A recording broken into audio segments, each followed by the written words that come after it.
Abraham Lincoln is remembered as one of the greatest presidents in American history.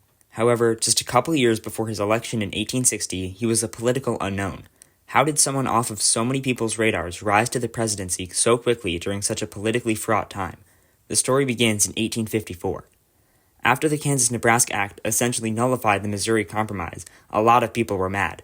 That compromise had kept the balance of power between free and slave states together for over 3 decades, and it had been erased in a heartbeat. It was now allowed that Kansas and Nebraska could vote for whether they would be slave or free states, despite being north of the Missouri Compromise line, which banned slave states above it, with the exception of Missouri. The Whigs were abandoned in favor of a new political party to contest the Democrats, the Republicans. Created from disparate elements of the Whigs, Free Soilers, moderate Democrats, abolitionists, and the so-called Know-Nothings, their platform was based against slavery. A 45-year-old Abraham Lincoln was interested. In 1856, the Republicans ran their first candidate in a presidential election, John C. Fremont, who lost to James Buchanan.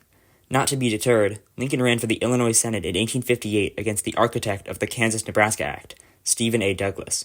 Douglas already had a national platform, while Lincoln was a stocky, self-taught lawyer.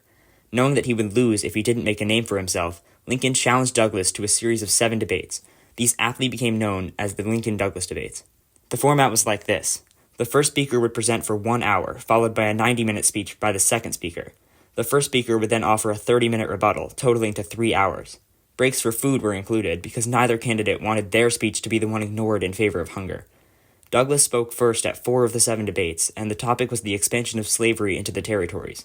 Lincoln's bold oratory brought him to the national stage and scared Southerners out of their pants. Despite openly not opposing slavery where it existed, they feared Lincoln's ideas. Douglas won the election, however 2 years later the script was flipped.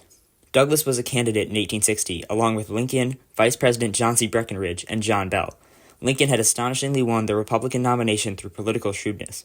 Many candidates were up for the nomination, however this also meant that they were all enemies with each other. Lincoln, however, was acceptable to everyone, and magnanimously made the other candidates into his cabinet, sort of a team of rivals.